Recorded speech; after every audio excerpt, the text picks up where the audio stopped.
Welcome to 40 Dates in 40 Days. I'm Sarah Beth, your host. I recently turned 40 and decided to go on 40 dates in 40 days in hopes of finding my person. I'll be documenting this in close to real time and wondering right along with you, will she meet someone? So grab your cup of tea, we are going to spill it, settle in, it is time to yap.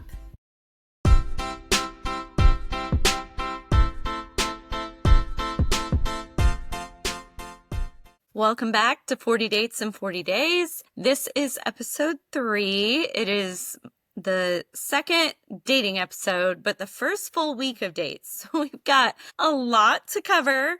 This episode, I'm going to be talking about dates I didn't go on, which honestly are almost as interesting as the ones I did. More lessons that I have learned. A recap, of course, of the dates I did go on. Spoiler alert, none of them were good. And if ever there were an episode where I was going to cry, this might be the one. I am so exhausted, and when I am this tired, I have the emotional regulation skills of a toddler. So hopefully we can make it all the way through. Thank you for bearing with me. Our sponsor this week is Spice Media. Hannah is one of my friends. She runs Spice Media. She's a photographer extraordinaire. She is so talented. She's a very creative photographer. If you saw my 40th birthday shoot photos, those are all from Hannah. She did a great job. And she does a lot of themed shoots. She's done a lot of 90s stuff, and she and I are planning a themed one for the podcast that will be really, really fun. I hope we can pull it off. But she's just really great. She offers all kinds of different packages. And if you mention this podcast, 40 Dates in 40 Days, you get $40 off. So look her up. Her handle, I think there's some underscores in there, but if you look up Spice Media on Instagram, you'll find her, see all of her work. You'll see pictures of me, and you can DM her and get more information there. Or I'm sure she has a link to her website as well. So thank you, Hannah and Spice Media, for sponsoring today's episode. All right, before we dive in, of course, let's talk about my tea, my actual tea. So this is my Golden Girls mug, and I picked this one for today's episode because I really, this year, realized how many good friends I have in my life. We're going to talk briefly about my last boyfriend in this episode. And we broke up in January right before my birthday, and so many of my friends really showed up for me, including Hannah, Spice Media, including my friend Randy, who suggested this podcast, and so many others, including the friend that gave me this. And so I just was really moved by how much people cared about me and took care of me in a really difficult time of my life. That is why I chose the Squad Goals mug, and I'm drinking again some Bigelow toasted coconut almond bark. It is my new favorite. All right, well, let's get started. Of course, I want to start off with a bad date story and a good one. These were both submitted, so reminder, if you have a bad date or a good date story that you're okay with me sharing on the podcast, please send it to me. You can DM me on 40 Dates Podcast on Instagram. You can email me 40datespodcast@gmail. However you want to get it to me. I would love to hear your stories and to share them in an upcoming episode. So the bad date one of my most loyal followers, I feel like some of my followers on the tip jar who have now come over to 40 Dates Podcast as well, have really become friends, even though we've never met in real life. And so she sent this one in. She said, some time ago, she went out with this guy, and the first date was good. So they went to dinner for the second. We're going to talk later in the podcast about going to a meal on a date. It's worth it. But anyway, this was their second date, so they did go to dinner. In the course of the conversation, he asked her, "Do you have diabetes?" And she was like, "No, why are you asking me that?" And he said, "Well, I noticed your ankles were a little swollen, and I just wondered if that's because you have diabetes." And she said, her family, we all kind of have thicker ankles. That's just how we're made. That's how our genetics work. But she really didn't like the insinuation that looks were that important to him. And so she left him at the restaurant. You know what, girl? Good for you. Listen to those instincts. It did remind me of a story a guy told me once about being catfished. And they were at a restaurant, and the girl said, "You're being very quiet. What's going on?" This was a military guy who broke my heart, but it's okay now because he was not the nicest, gentlest person. But he said, well, you don't look like your pictures. And she got so mad, threw water in his face, and stormed out.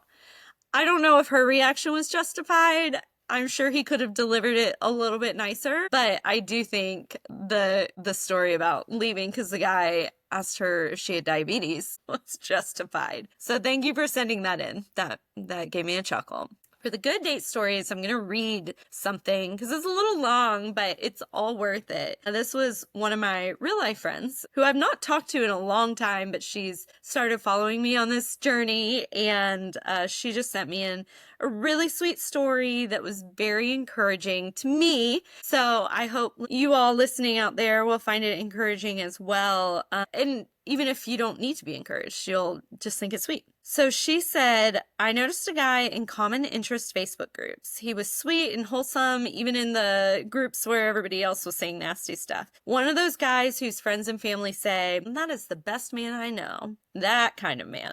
I wasn't looking for anything serious at the time, but figured he should know that someone out there appreciated how awesome and cute he was. So I started hitting on him all over the place and messaged him, it's too bad you live so far away. She lives in the southern United States. He lives in Alaska. He replied, they have planes, you know, which is so cute. I love that line.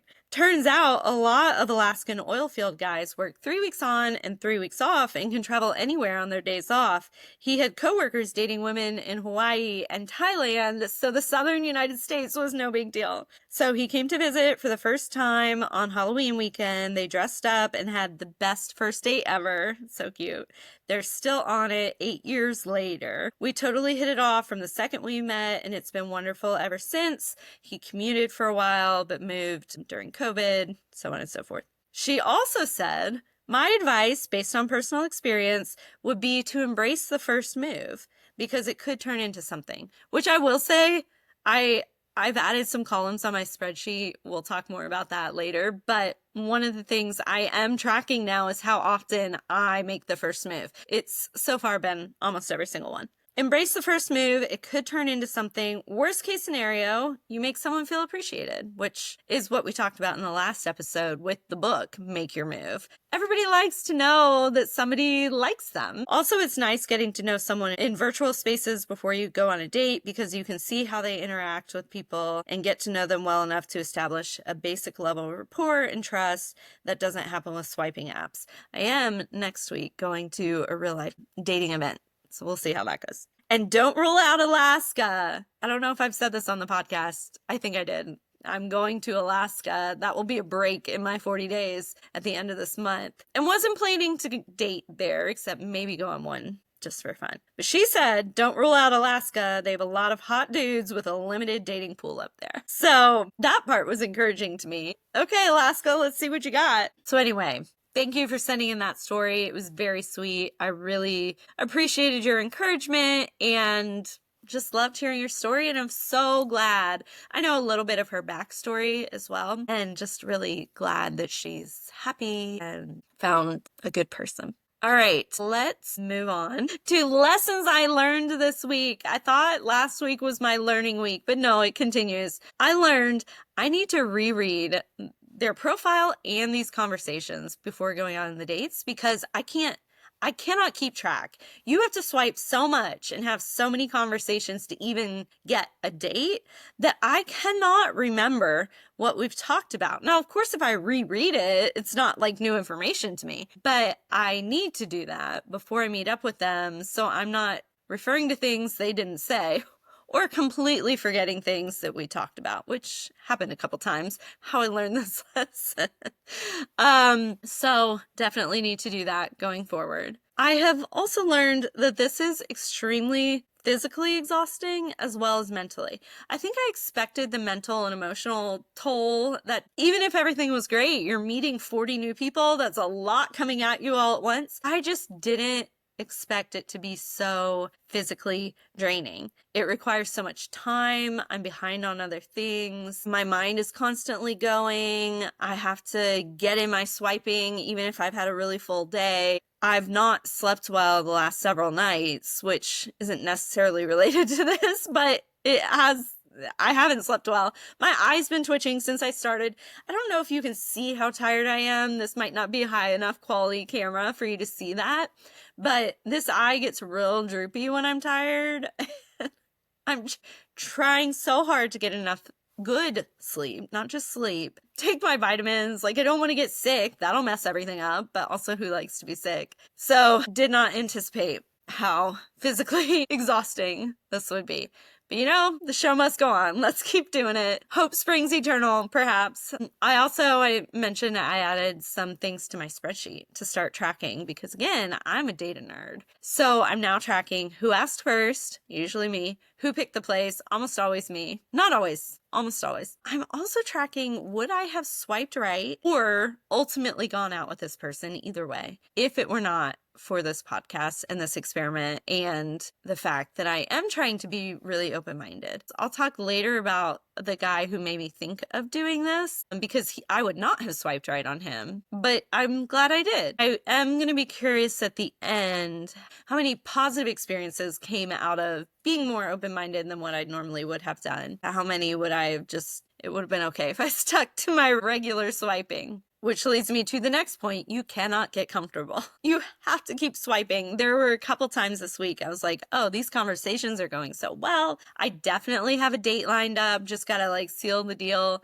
Dates cancel. They ghost. They reveal something about themselves that you're like, no, I can't go on a date with you. And so I just have to keep swiping. There's never enough. I have yet to reach a point where I'm like, oh, there's too many. I can't get these all in. That has not happened, and I don't think it will. You just gotta keep at it. This is not a new lesson. I've learned this over my many years on and off the dating apps, but I'm sharing this lesson with you if you have not used the dating apps or are new to them. Bumble has added a category for what you're looking for that says intimacy without commitment. I'm so grateful that they added that because that makes it very clear what someone is looking for, and I can just swipe left and move on with my life. Some do say long-term relationship, which is another choice on Bumble, and they don't mean it. We're going to talk about one of those later. So you can't use the labels as gospel, but I think intimacy without commitment you can use as gospel and move on. I see a lot of people say no drama or some equivalent to that. I've seen that for years. I assume when people say that they are the drama because I think people who have a lot of drama in their lives, it's not just because of the other people that have been in their lives. There's two parties here. So if they say something like no drama, whatever, no, sir. Swipe left. I do see the same people a lot. People I've seen since I first got on the apps when I moved to Nashville in 2015, which I'm sure they're thinking the same thing about me. So, all's fair. But if I can't remember why, it's a tricky thing because sometimes you think, well, maybe it just fizzled and we can try again. But sometimes, and it has often happened, one guy I actually had gone out with before and didn't remember. Oops. But then as we started talking, more of it came back to me and I remembered why we hadn't gone out again. Nothing horrible, but there was a reason. And so when I see the same people, I really just can't remember. So I tend to swipe left and tend to trust that whatever happened the first time was the right time.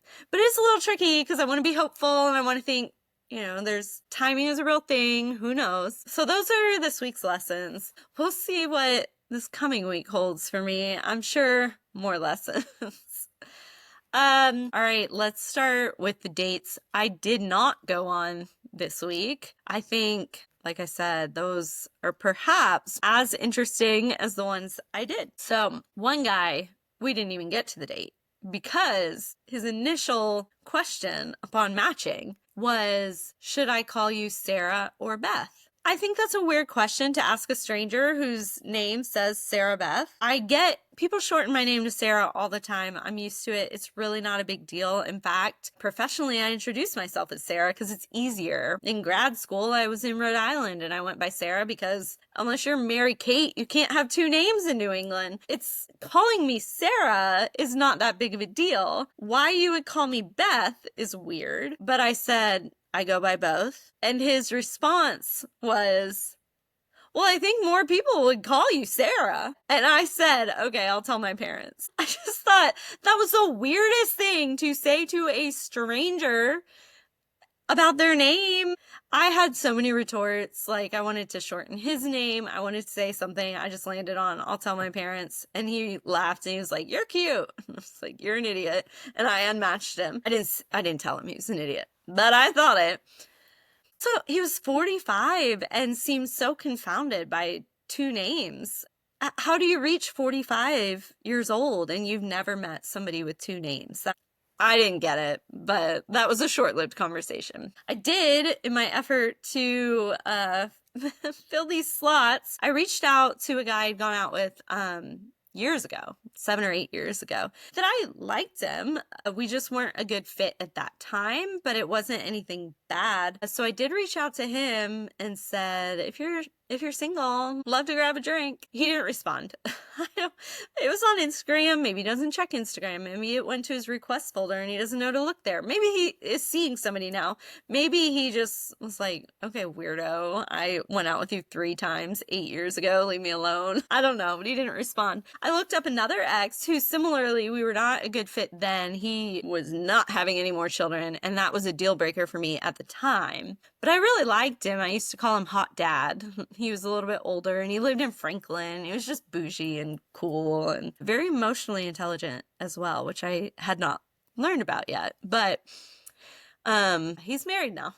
So good for him. So those didn't go very far, but I did try. Another guy, I was supposed to go on a date. We had it scheduled. We talked a little bit. He struck me as pretty intense. He asked me what my love languages were, which I think is, I don't know, maybe I'm the weirdo, but I think that's a little bit weird question to ask someone you've never met. Like, what difference does it make at this point? But whatever. He also talked a lot about how important flirting was in a relationship. It just felt a little, like I said, a little intense for someone I'd not met yet, but nothing bad. So I was gonna go out with him. And then he hit me with so what are you looking for on this app? That is the kiss of death.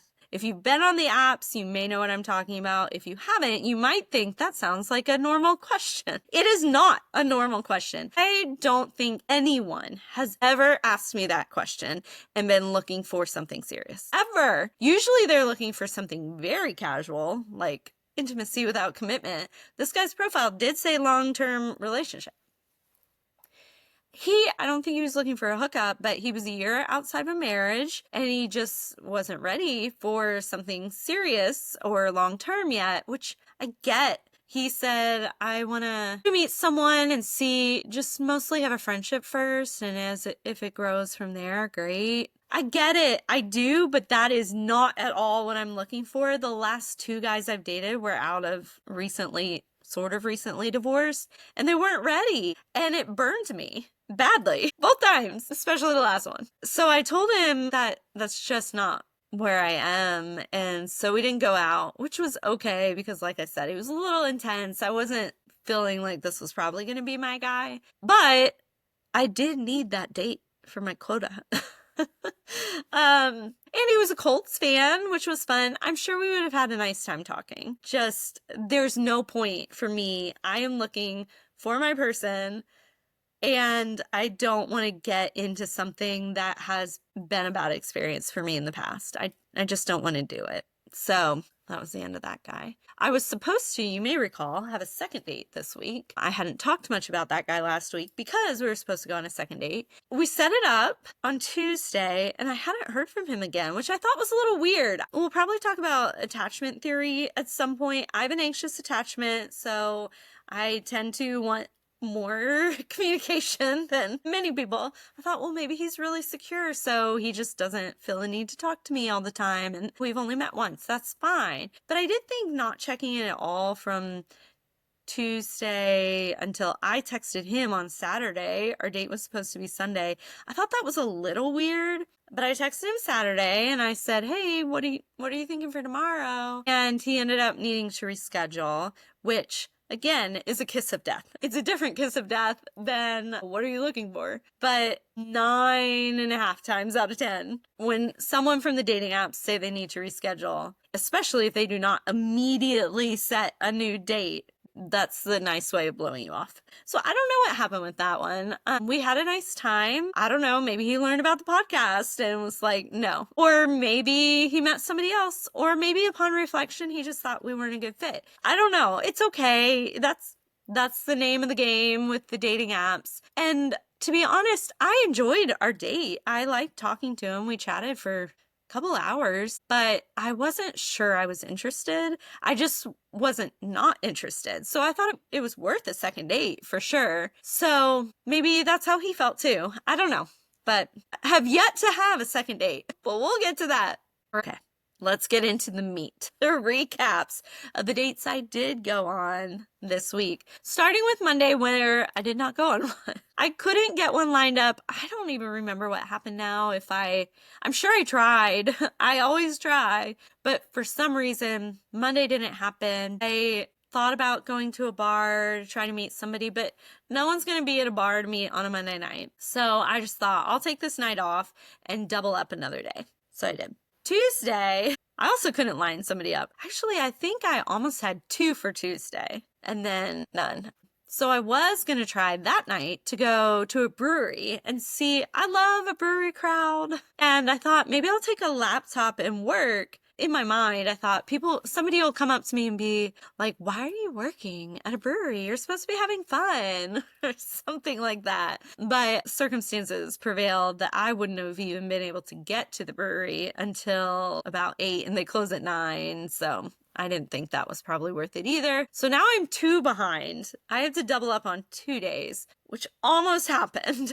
We'll get there. So Wednesday is my first date of the week. I went to Barrel Proof in Germantown, which I love. It's honestly one of my most fun bars. If you're under 30, please don't go there because it has an older vibe. It's right next to Von Elrod's, which is where all the young people go. So I'm like, protect Barrel Proof, please. And my friend Adam, he runs an account called Soundtrack My Drink, and he does pop-up cocktail menus at bars around town. And he has a secret menu right now I think just through this week, through the 18th, at 3 bars, Golden Pony, Martha's, and Barrel Proof. So he had invited me to come try a couple of his drinks. So we went to Barrel Proof. Drinks were good. Date seemed good.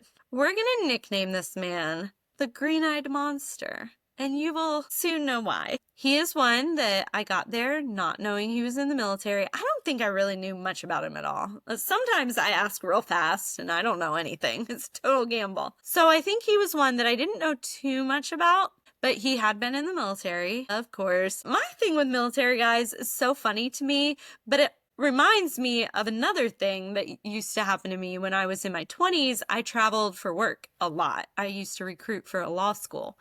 And I always sat next to engineers on airplanes. I don't know why, but every time I'd sit down and start chit-chatting, as I do, I did it more when I was younger. Now I'm tired, but I would chit-chat and I'd say, well, what do you do? And they were always engineers. It was so bizarre, so much so that I just started asking them when I sat down, are you an engineer by chance? One guy was so taken aback. He said, yes. How did you know? Did you see me looking at the propeller on the plane? I said, no, I just always sit by engineers. It's a weird thing. So that's kind of how my military thing goes. It just happens every time. So the date was good initially. It started off a little awkward. Both of us were being awkward. I don't know what happened to me. But we got into the groove. We talked about religion, our religious trauma. He's from Kentucky, which is where my family's from. So we talked about that a little bit and sports.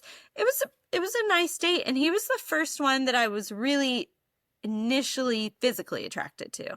No shade to any of the other guys. They were all fine looking, but this is the first one that I felt some, chemistry with, really. Except he had a much longer beard than in his photos, and Again, no shade to people with beards, just not my preferred look.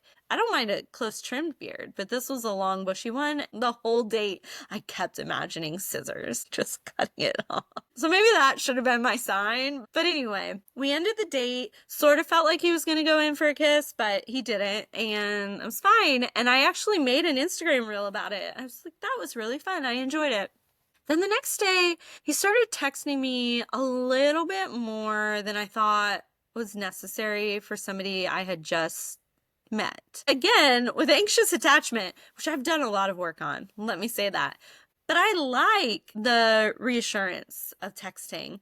I will say, I think this experiment is really helping me with my anxious attachment because I can't dwell on a guy I went out with last week. I gotta keep going. If he texts me back, great, we'll go out again. If he doesn't, okay, I don't have time to think about it. So that is helping with my anxiety. But he was texting me just a little bit too much. Enough to like not be a super red flag, but enough that I noticed it.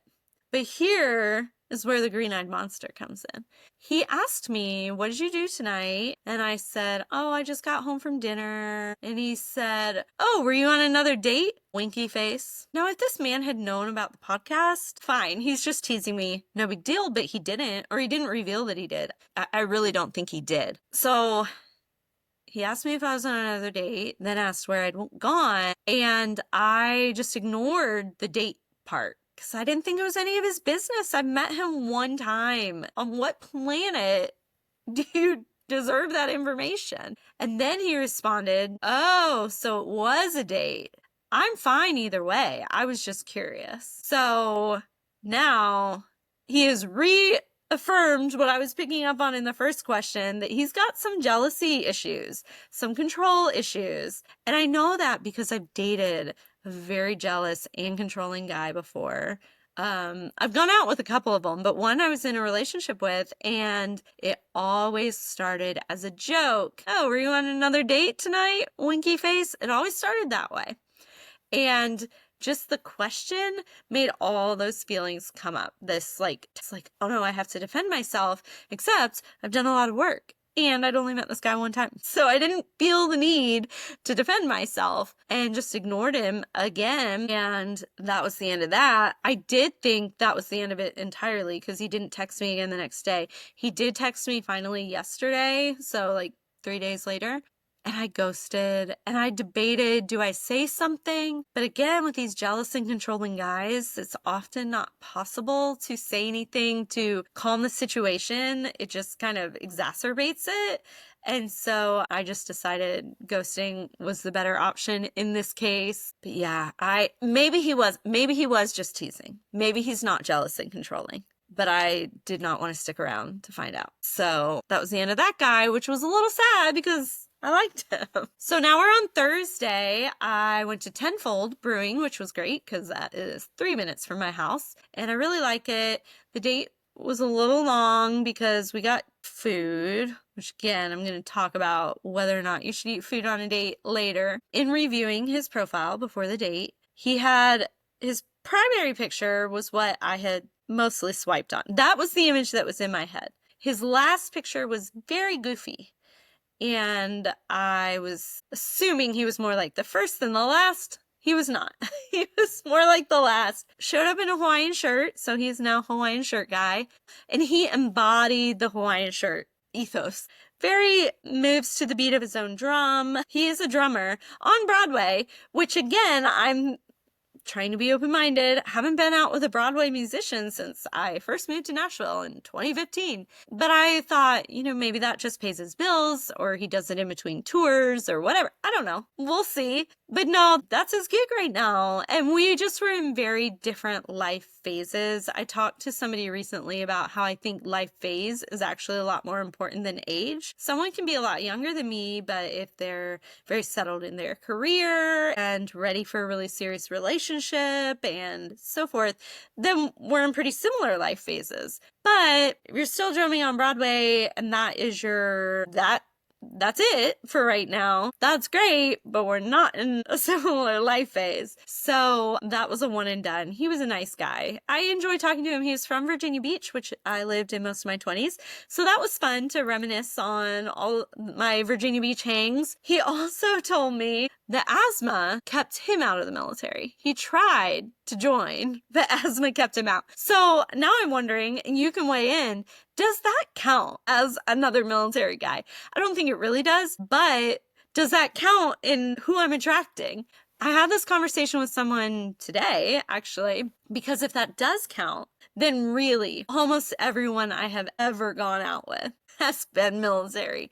3 this week tried to be in the military, but it didn't work out. A guy I dated a couple years ago had been in the military, but for a very brief time, so I don't consider him a military guy, but he was in the military. I tried to join twice, so maybe that's part of it. I don't know. But it just kind of made me laugh that even when they're not in the military, they're still almost in the military. So now we're at Friday. It's the weekend, and I got to start doubling these up to catch up. I almost had 3 on Friday, which I was very excited about because then I could kind of relax a little bit the rest of the weekend. That did not happen. None of the ones I ended up going out with, actually, I did go on 2, but none of those were the same ones as what I had originally thought. This was all very last minute. Actually, one of you reached out, was like, girl, these last minute dates are giving me anxiety and I'm not even going on them. And I said, trust me, they're giving me anxiety too. I didn't have Friday night scheduled. We met at 6. I didn't have it scheduled until almost 1 o'clock. I was scrambling, just trying to find anybody available. So one of the ones that did not happen that day was the guy who'd asked, what are you looking for? We were supposed to get lunch and just didn't because we weren't looking for the same things. The other 2 were spur of the moment. The first was a bartender. He invited me to visit him at the bar, which isn't really a date, but I'm counting it. We're going to meet to see if we want to go on a date. I won't say where he works because that would be too identifying, but I wish I could because I love this bar. I'll say it unrelated to him some other time. I ran into a few of you there. Thank you so much for saying hi. Shout out to Brooke, Morgan, and Kate. I'm pretty sure that was your names. I'm sorry. My brain is so mushy right now, but I think that was you, and I loved meeting you and talking to you. So thank you so much for saying hi. So this guy, he's cute. He's an artist and musician, of course, and a bartender. Not my usual type at all. Not only career-wise, but physically. He's very East Nashville looking. If you don't live in Nashville, that means he looks like an artist or musician. Kind of lanky. He had a mustache in his pictures. I forget now if he had one in real life. Just hipster. I don't think we really use the word hipster anymore, but that look. So not my usual physical type, but I really liked him. We had a fun conversation. He's cute.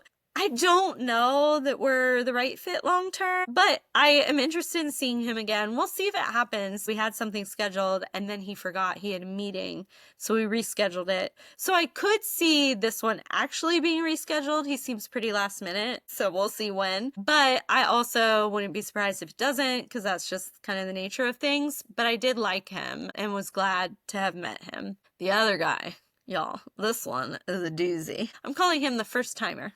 This was his first time on an online date. And I'm always kind of honored when I am someone's first online date because I'm happy for them. I'm not saying I'm so wonderful that this is the most amazing date they'll ever be on, but I'm nice. So I think regardless of what happens, it will be a positive online dating experience. And that's good. I've been that for several guys. I also want to take just 1 second to toot my own horn, if I may. I think people leave a date with me feeling that was nice, even if they're not interested, which is totally fine. I think it's seldom a bad experience. I don't think I've made it into many dating horror stories, and I'm really proud of that. I know I've made it into at least one, and that was totally on me because it was in DC, and I hated dating in DC. It was so terrible, and I showed up for this date, and this guy didn't look like his pictures, and I just was so worn out at this point, and discouraged and tired. And I was so frustrated. I couldn't fake it. And I had like no personality. Everything he said, I disagreed with. Just, I didn't have it in me that day. And it's haunted me a little bit. I felt bad about it. So anyway, I have been a bad date before, but most of the time I think people are glad they at least met me, which is nice. I'm glad about that. So this date, the first timer, was very short. We went to Jack Brown's, and I love Jack Brown's. I know it's a chain, so you're not allowed to like it, but it's good. I love it. It was so quick. We were in and out of there in 50 minutes, which was not my intention. I didn't expect it to be that fast, but they were fast. He was former military. I did know that going in. Did I?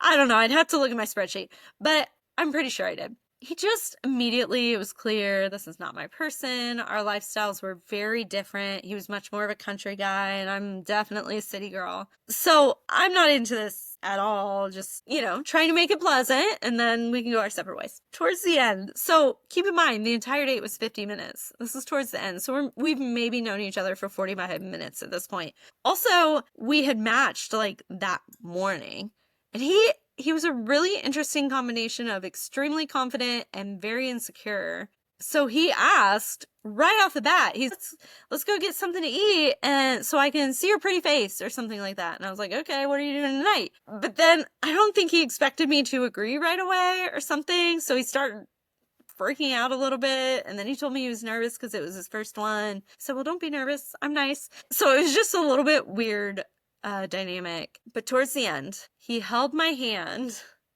in the cringiest way possible. Sorry if you ever listen to this, guy, but maybe don't try this move again. He said, I want to do an experiment. Will you let me do an experiment? And I said, okay. He said, put your hand out on the table. So I did. And then he just grabbed it and held it. And it was one of those things that I was like, if I were into him, would this be cute? Or would it still be cringy? I don't know. But we'd known each other such a short time. I'm not feeling it. We hadn't really talked about anything romantic to lead to this point. And holding hands across the table, I mean, if you really like someone, if you're in a relationship, it can be sweet. But it can also be really awkward. It was. So after the date, he asked me for feedback since this was his first date. And I gave it to him. I was nice, but people always say they can handle feedback, and they just generally doesn't seem like they can. So I gave him some. And again, I was nice. I just was like, I don't think we're the right fit, but it was nice to meet you, blah, blah, blah. Well, then he said, I don't think you're over your last boyfriend. And that's why you freaked out when I held your hand. I had mentioned my ex-boyfriend because he was asking me the question I always say, why are you single? And I said, well, I haven't been forever. I broke up in January. But anyway, I almost ignored his freaked out when I held your hand comment, but I thought, no, he needs to learn. And so I said, I didn't freak out, first of all. I just was not comfortable holding hands with someone I had just met. It had nothing to do with my ex-boyfriend. And he said, okay, smiley face. And that irritated me too. But anyway, I at least said my piece. So that was the end of that guy. But while we're on the topic, let's talk about my ex. I haven't mentioned him much because I want to respect him and his privacy and our relationship. There is some truth to what that guy said, though. That's not why I freaked out about holding his hand. There's no truth to that part. But perhaps I'm not fully over my last relationship. We broke up in January. It was only 6 months, but I just feel like when you're over 35, that's a long time. I think anything over 2 months can be a long time the older you get because you know what you're looking for. You're busy. You're making time for this person. So to me, that it was a long time. And it was a pretty hard breakup for me. Maybe for both of us. He's a little hard to read, of course. But for me, it was really hard, which is why I'm so grateful for my squad. And there was nothing wrong per se. I've told him, I said, I wish you cheated or something. That would make this easier. Our actual relationship was really good. Just he didn't have enough time for me. And I'm a quality time person, so time is really important. But even if I hadn't been, he just didn't have enough time for me. And so I do go back and forth between feeling like I'm definitely over him and not. I did not start all this to get over him. I really want to find someone new. I'm very open to that. And I hope good things come from this experience, regardless, whatever those may be. I did want to address that because it did come up. He does know about this podcast. I told him about it because I knew he'd see it on social media. So I didn't want him to think I was doing it out of spite or because I'm mad at him. I'm not. I just got to move on. So yeah, so it's been a challenge, but I'm okay. Life goes on, and so do I, and I'm glad to have an opportunity to try to find somebody new. So now we're at Saturday. Again, tried to line up a couple dates, but only could get one. It was for brunch. This was for the tip jar. We went to Ellington's downtown, which actually their brunch is really good and very affordable for a ton of food. They also have a bottomless drink option. So I did really like it. I think I said I went to Ellington's previously. I went to Ella's. I get those names mixed up. This time was Ellington's in the Fairlane Hotel. I'm calling this guy the corporate guy, which he would hate because he deems himself to be a blue-collar free spirit from California, and those are not the vibes he gives off at all. He was easy to talk to. There just was no chemistry, and it really felt to me like I was in a meeting. Like, I don't know how to explain this in a way that people would understand, but even his, like, gestures felt corporate. Like, he's leaning back, like, I don't know, and he's, like, rubbing his face like this. If you're only listening to this, that was a wasted few seconds of your life. Sorry, but I truly don't know how to explain it, but I just felt like it was in a meeting. Also, this brunch, it was good. They need to speed up the timing of it a little bit. We were there for 2 hours. Could easily have been an hour and a half. And it made me think of, again, this topic, should you eat a meal on a date, on a first date? I have a friend who, her rule used to be no silverware the first 3 dates. So she would only do drinks, or I guess maybe like handheld food. I don't know. But I think about that a lot because you do kind of get trapped. And then if this date was free because it was for the tip jar. He did leave the tip. But then if there's more money paid, it can feel more obligation-y and maybe a little awkward. Maybe that's just me. But so I think about that a lot. I would love to hear your thoughts about when is an appropriate time to get dinner on a date. First date, later, weigh in. All right, rounding out here. Sunday. This is the worst one I've been on yet. Again, tried to have 2 dates this day because I needed 2 on Sunday in order to get on track for the week. And I was going to have 2, and then the guy I was going to go on a second date with canceled. So down to 1 again, and I just did not have the energy to line up somebody else. And okay, I'll just be 1 behind. This guy we're nicknaming the Misogynist. Lucky him. He, first of all, was a terrible planner. Just awful. We tried to go out Friday, Saturday, and Sunday. Finally, we made plans for Sunday. And he would take forever to respond, to set something up. It just was not good. And then he said, I'll pick a place, but then he didn't have anything in mind. So I picked it, which I don't mind too much picking places, but just again, like, why can't you plan anything? So I'm already predisposed to be negative towards him. But maybe he can redeem himself. I get there and I'm a couple minutes early. I am not late. And I go in and I see that he is at the bar ordering already. He doesn't know I'm there. He hasn't texted me to say I'm here or anything like that. And so I just sat down. I didn't want to walk up to the bar. That feels awkward to me in front of the bartender, be like, hey, I'm here and you're awkwardly ordering without me. I don't know. It just felt really weird. So whether he was going to pay or not wasn't what I was annoyed about. It was that he didn't wait for me to go order. So he gets his drink and turns around and then he sees me and he said, oh, I didn't know you were here. And I was like, well, I am. And he said, well, go put it on my tab, which was nice. But then I'm just standing at the bar by myself for a few minutes waiting for my drink, and he's awkwardly standing somewhere behind me. The whole thing was bizarre. So we go outside to sit down. Oh, this is at East Nash Beer Works, by the way. East Nashville Beer Works. And I know the owner there. I actually messaged him. I was like, are you going to be working today? I want you to come scope this guy out. And he wasn't. But I didn't need help scoping him out. It was very apparent. But they also have cocktails, and I got coconut lime mojito, I think.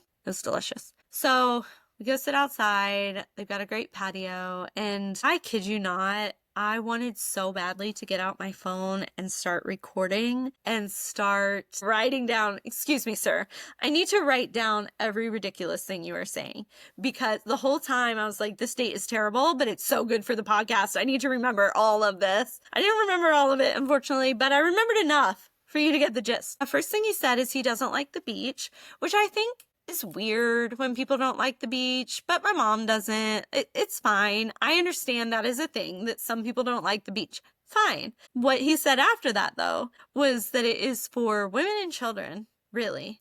And us women love laying out. It's like, okay. Us women also like men who like the beach, but whatever. I know many men who love the beach. Whatever. I just let him go on. We talked about sports, and he asked if I was a real football fan or a female football fan. And I said, well, in my 20s, I was a real football fan. I knew the roster. I knew everything that was happening across the league. I don't watch it as often anymore, so now I'm a more casual fan. I never used the word female. So now I'm a more casual fan, but when I was younger, I knew everything. I used to intimidate guys. It was kind of fun. At bars, they'd be like, name 3 players on the team. And I'd start naming off like safeties and centers, defensive players. And then they stopped talking to me, but weeded them out quickly. He also told me a certain female politician slept her way into politics. I can neither confirm nor deny, but I'd never heard that about her. He asked me where Donaldson was. That's where I live. If you're not from Nashville, it is in Nashville proper. It's where the airport is. It's just a neighborhood in Nashville. He lives in Hendersonville, which is 1 suburb away. And he's lived there for 3 years and stuff like that. That is a pet peeve. That may not bother anybody else. But for me, that kind of stuff drives me crazy. You've lived here for 3 years and you don't know the part of town where the airport is. You don't know this very normal, lots of people have heard of it, neighborhood. After 3 years. I hate stuff like that. We're still going. He also told me that he has trouble with relationships because of his ADHD. Okay, that checked out, actually. He was moving a lot and talking about himself. I learned so much about him during this date. I'm not sure he learned much about me, but because of his ADHD, he has to sleep with the TV on. And he said, that's why I have trouble with relationships. And I was thinking, that's not why, sir. Nothing to do with why you have trouble in relationships. And then he said his last relationship was in 2012. And then we keep talking about it. And he said, well, I was exclusive with someone about a year or so ago. And I said, oh, that didn't count? He said, well, I don't really count it. I'm always exclusive with whoever I'm seeing, whatever. I said, okay. And I said, well, but for how long were you together? And he said, 6 months. I'm like, I'm still upset about my guy that I broke up with, that we were together for 6 months, but you're not even counting yours. And then he starts listing other people that he'd been exclusive with. And I was like, so you have been in relationships since 2012? He said, well, none that were the one since 2012. I said, okay, buddy. Well, good for you. So that one couldn't end soon enough. And he texted me after to check in, make sure I'd gotten home safe. As the date went on, it got a little better. He had some redeeming qualities, but overall, no. So that was a doozy. If he listens to this, I hope he does and learns from those things. Those are not good things to say to anybody. And then I went to a coffee shop to get some work done and ran into an old friend, and he asked me out. So I'm counting that to complete my week, because I don't want to go into next week in a hole. So all in all, it was a really discouraging week, quite frankly. I'm so tired. I haven't had any good dates this week, except the one that went crazy the next day. Well, and the bartender, that was good, but we'll see if we ever actually go on a date. It's hard to stay motivated when everything is this challenging. It's hard to keep swiping, keep having the conversations. But I am excited for this upcoming week. Going out with someone who is nominated. So this is your reminder. If you have somebody who would be game that you think might be a good fit, please nominate them. There's a form in my Instagram bio. I'm also going to Chattanooga tomorrow. I'm staying at a resort for the tip jar. I'm really excited. I just want to lay in the pool and sleep. Maybe not in the pool, but I want to do those 2 things. And it's in North Georgia, and a friend of a friend is coming down to be my date from Chattanooga. So I'm excited about that. Wednesday, I'm going to a speed dating event. That'll be my date for that day. I've never done speed dating. I'm a little nervous about it. I mean, I can talk to a brick wall, but I'm nervous about who else might be there, what it's going to be like. But it's at Grandpa Bar, which if you've never been there, I love Grandpa Bar. And I know the owner and have met several of the bartenders. So it'll be fun. I'll enjoy being there regardless. Next week's episode is going to be with Travis, who is the owner of Cherries in East Nashville, another one of my favorite bars. And we're going to talk about dating in the food and beverage industry, which I'm really curious. That's hard for me, not being in the food and beverage industry, even though I work with them so much with the tip jar, the difference in schedule is really a challenge. So I am really curious what he has to say about that. And I want to ask him about from the other side of the bar when you're observing dates, because you know they can all tell. What is that like? What are some of the stories you've heard? I'm really excited about that conversation. So that's it for today. Please be sure to follow 40 Dates Podcast, 40 the number, 40 Dates Podcast on TikTok and Instagram. Like and subscribe on YouTube and wherever you get your podcasts. Thanks for listening. I appreciate you being here. And as always, wish me luck.